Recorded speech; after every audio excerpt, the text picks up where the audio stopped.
Hey guys, Japanese Import here. By this point, most everyone has seen some of the really hard to pull off ward spots like the examples we're about to show you. If you haven't seen these or don't know how to do them, don't worry. We'll teach you later in this video. But we want to focus on new things, mostly on the wards that you can consistently do every game, and explain why they're good and in what situations you need them. We're going to clear up common warding mistakes, misconceptions, and increase your overall understanding of when and why you need vision. To do this, let's draw some parallels between League of Legends and an extremely hard game that's been recently blowing up in the gaming world, chess. In chess, the entire board is visible to both teams. You have a complete picture and complete information about what moves the enemy is making. The difficulty lies within seeing plans and predicting moves that the enemy might make. Because there are so many possible moves and strategies in any given position, you might overlook an option that your opponent can make simply because you couldn't see it, even though you had all of the information. League is the opposite. There are far fewer options that the enemy can do at any given time, but you lack complete information due to fog of war.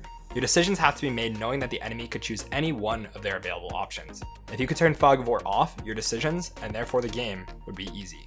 Good warding, standing in the right place, or even pushing a wave to give vision essentially turns the game on easy mode. One of the biggest complaints we get is that lower elos are too unpredictable, and because of this, none of these tips apply. This just simply isn't true. Challenger level players always consider even the most unpredictable of options. They just operate under the assumption that the opponent will likely do the more optimal one, and if the enemy chooses a suboptimal decision, they should be able to punish it. In addition, they try to eliminate the impossible options from consideration and narrow it down to the few that are possible. Because of this, before you place a ward, try to consider the options that the enemy has available to them. Use wards that cover multiple of them to increase the likelihood that you'll be able to discern what is actually happening with certainty. We'll start with a simple example. We can consider all of the following at the start of the game. The enemy jungler can start red, blue, raptors, wolves, your wolves, your opposite buff, or they could late invade the buff that you're starting. A common ward for players to use at level 1 is this bush. Let's say that you invade to get a better ward at the enemy red at level 1.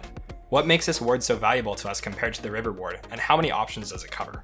With proper positioning at level 1, we can see if the enemy team walks in to try and start our team's camps. So warding or standing in the 5-point positions eliminates these options or gives us good counterplay to them. If your team doesn't stand in the right spots, don't worry.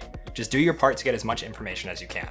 Most junglers start either buff at level 1, so this ward narrows down almost all of their remaining options. If they start red, you can fully see the enemy while they're doing the buff, which is obviously very strong information to have. But let's say they don't show on the ward. Even if you don't directly see the enemy jungler on red at level 1, you can use the ward to infer that the enemy likely started blue buff or their other camps. You can further verify or disprove this by seeing if the enemy laner's leash. Seeing no leash doesn't mean that the enemy jungler started raptors or wolves. After all, they could just solo a buff. But it just helps to narrow down which option is more likely. Never eliminate an option with 100% certainty unless you actually see it happen. See how standing in the right spot at level 1 in one ward turns this into this. From here, it makes it much easier for your entire team to decide where to ward in the future, as they should try to cover the common jungle paths from the likely starting position of the enemy jungler and play accordingly. Keep in mind to always expect the unexpected, and acknowledge that anything can happen, regardless of how unlikely. Now that you understand how to visualize and think about enemy options, let's move on. Challenger players ward because they don't want to have to guess between a bunch of different options, and they feel the burning need for more information. When you're thinking about the enemy's options, if the list is overwhelming, consider which wards will narrow it down the most and place those. We're going to show you the most common bad wards that plague all elos, how to fix them, and show you why you suck at warding in Season 10. Oh, and if you actually want to start improving in League of Legends, then check out Skillcapped. It's by far the best place to level up your game, and we get flooded with success stories every single week from our members describing how they're able to significantly climb wildly fast with our service. That's exactly why we're the only site that offers a rank up guarantee, because it actually works. Don't significantly improve while actively using Skillcapped? Get a refund. Check us out after this. It's extremely common for lower elo players to ward and even pink Dragon Pit early on in the game, but in higher elos you'll most likely see deep wards on the enemy camps and jungle pathways. Why is this? The deeper wards cover more numerous and more commonly used options, signaling likely gank paths, while still alerting the entire team to the possibility that the enemy jungler could be on dragon. A dragon ward alone only covers one of these options when the enemy actually goes to the dragon, but doesn't show any of the other possibilities. In other words, it doesn't allow us to narrow down options at all. It only tells us for sure when it's actually happening and makes our decision making until this happens much harder. The deep wards would allow us to know about a potential dragon start 10 seconds earlier, see which way the jungler went, and eliminate options down to just a handful. If you're playing support, or any role really, this gives you ample time to potentially roam to counter a mid lane gank, prepare to TP to the play, stack up with your jungler to contest dragon, or back up to avoid a gank coming bottom. Even knowing to deep ward, here's a common mistake that players still make. Think about the depth of the wards you're placing. Most players simply place the ward in the bush like this without realizing that this covers worse options than this second ward. While the first may cover the path downwards towards the river, if someone walks towards wolves, it will fail to see them. Make sure you place the ward as far up as possible to account for the possibility that someone could walk the other direction. A lower placed ward may be more relevant if you want to cover the pathway from mid here. Think about which is more likely for the enemy to do and ward accordingly. If you have information that the enemy jungler is in their top side, the higher ward makes a lot more sense because they are likely to continue clearing down, but if you're against Evelynn, a ward directly on the camp would be much better.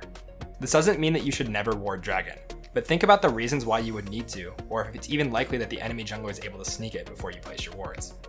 Later on in the game when full teams start contesting Dragon, the vision game gets pretty complicated. Let's look at this professional game between WE and LGD to talk about some examples. Look at the pink wards placed by both teams. LGD has pushed WE down towards bot lane and put pink wards on both flanks. This severely cripples WE's ability to walk towards the dragon safely because they don't know who is on their side. Echo can sit menacingly on the flank and stop Jhin and Syndra from being able to walk up safely. The pinks and sweeping of the vision behind them allow LGD to safely walk up very aggressively. Notice how there's no pink in the pit from either team here. They're more interested in fighting over space and control of the area rather than hiding the actual HP of the dragon from the other team. Because of their superior vision control and positioning, LGD grabs this dragon without a kill. Notice how afterwards, they're able to walk to mid lane and take mid tower for free because WE has no vision in their bot side and is too afraid of their potential option of LGD trapping in their jungle. These same concepts apply to Baron as well. Let's imagine on red side that we're doing Baron and have swept the pit and Olive River. You only have one pink in your inventory. Where should you put it? Most players would probably say the pit, but it's actually much better to place the pink in the middle of river in this situation. Think about how the enemy team needs to approach this situation to understand why. To blue side, they have no idea if red team is on Baron, sitting in a bush or in their jungle, or somewhere else on the map. They have to slowly walk in and painstakingly check every bush with the fear of dying around every corner. A pink ward in the middle of river takes away the vision of wards that get placed over this wall in desperation to check if the red team is doing Baron. After these wards lose vision, they still don't know if red team is pulled off the Baron or are ready to ambush, or if they've stayed on Baron and intend to finish it. Hiding this intent if you're red team makes it hard for the blue team to reliably pinpoint which option you are taking. If you pink the pit, the blue team can still relatively safely walk into the Baron area and potentially engage a fight that could spell doom for the red team. Remember how important knowing where the enemy jungler is starting was? Now multiply that tenfold for this scenario. It's often better to prevent the enemy team from even walking to the objective at all by covering the way they have to approach with wards and pinks. If you know that they're approaching in advance, it allows you much more time to make the correct decision to pull off Baron and turn or finish. Another extremely important ward that most players simply just don't do is the ward in the middle of mid lane. Even during laning phase, dropping a ward in the middle of the lane can tell you which side the opposing mid laner is roaming to. Hugely valuable information. As the game goes on and towers fall, it's important to still continue placing these kinds of wards, but you can do them even further up in the lane. Where the tower normally would have revealed the ward, it now goes undetected. Think about how many options a deep ward like this covers. The deeper the ward is placed, the more branching pathways that come off of it. Each of these branching pathways is an option for the enemy team that you've covered with a single ward. It's why in pro games you'll often see pinks dropped in the middle of the lane, or sweepers used down mid lane to prevent the enemy team from placing super important wards like these. The more towers you take, the deeper you can place the ward in mid. Lower elo players have a tendency to either not buy pink wards at all, or put them only in bushes where they feel like they'll be safe. But let's take a look at this example here. These kinds of pinks are special because they aren't in bushes at all. They're actually out in the open but still serve a very important purpose. G2 has set up pink wards in Mad's bot side jungle to prevent them from warding over the walls and hide the options that they are taking. It forces them to completely enter that side of the jungle in order to retake vision. This is super similar to the pink in the middle of river next to Baron. These spots are super valuable to control because they allow the team to safely push bot side without fear of being flanked and allow G2 full access to Mad's jungle camps.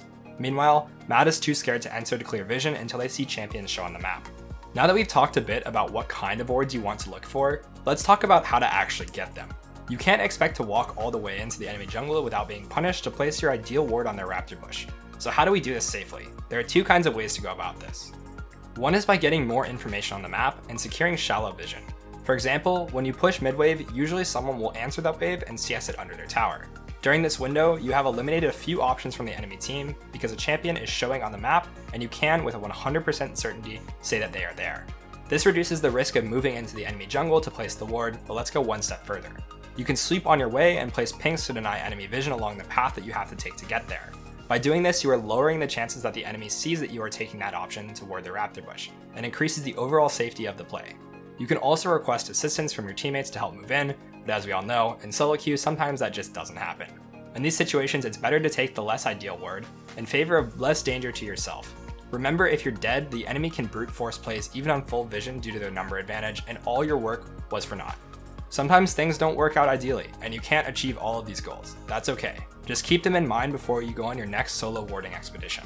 Another way of increasing the safety of wards is to ward from a safer angle. The standard ways of warding these bushes leave you susceptible to an ambush, as you largely have to face check. Look for creative ways to ward areas so that you don't need to sacrifice your life to do it. Keep the enemy's options in mind, and always look at your map to see the information you have before you go face check a bush. These all take practice, but I'll break them down for you all one by one. When you walk up to the wall here, click on the very leftmost part of the top left tree and drop your ward. Warding from this angle stops people that are camping in the bush from seeing you at all, so even if the enemy jungler is there, you might be able to avoid a free death. For the top lane Scar ward, make sure you click into the wall to make sure you're standing as close to it as you possibly can. Position your character in the crack on the wall and aim for the very tip of this triangular shaped rock here. This rock has markers with symbols on it that also has a triangular shaped tip. Drop your cursor to the edge of this marker and it'll land right into the bush. This next ward is the hardest and most inconsistent. In a real game, there's very little reason to attempt this due to lack of wards, but if you get really consistent with it in practice tool, it can be super valuable. Walk up to this cluster of trees on the wall and click inside of the wall. Move your cursor towards the bottom of this tree, and as soon as it turns red, drop the ward. The famous Scar ward is actually quite simple to do. Walk to the little waterfall in Dragon Pit and click on the snail at the top of the Tribrush. Arguably the most useful ward is this one, and supports, just because this is top lane, don't think it doesn't apply to you. It's actually one of the best wards because after a lane swap from taking bot tower, you'll have to place this to make sure that the enemy team isn't setting a trap for you and your ADC. Walk between the two breaks in the rock of the wall and click just below this pyramid shaped rock in the middle. You can also do this on bot from red side. Walk up to the wall and look for the rock in the middle of the waterfall. Point your cursor on it and drop. Remember, these aren't all of the wards that you can place in a game. We just highlighted a few good examples to help teach you what makes a ward good and bad.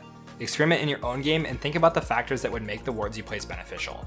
Think about the demand for vision in your particular game. Every situation is different, and learning how to adapt and think on the fly is a critical skill to be able to climb in League of Legends. If you like this guide and want to see more like this, check out our website where we have tons of other guides and live commentaries that will help point out the options that Challenger players see. See you next time, and thanks for watching.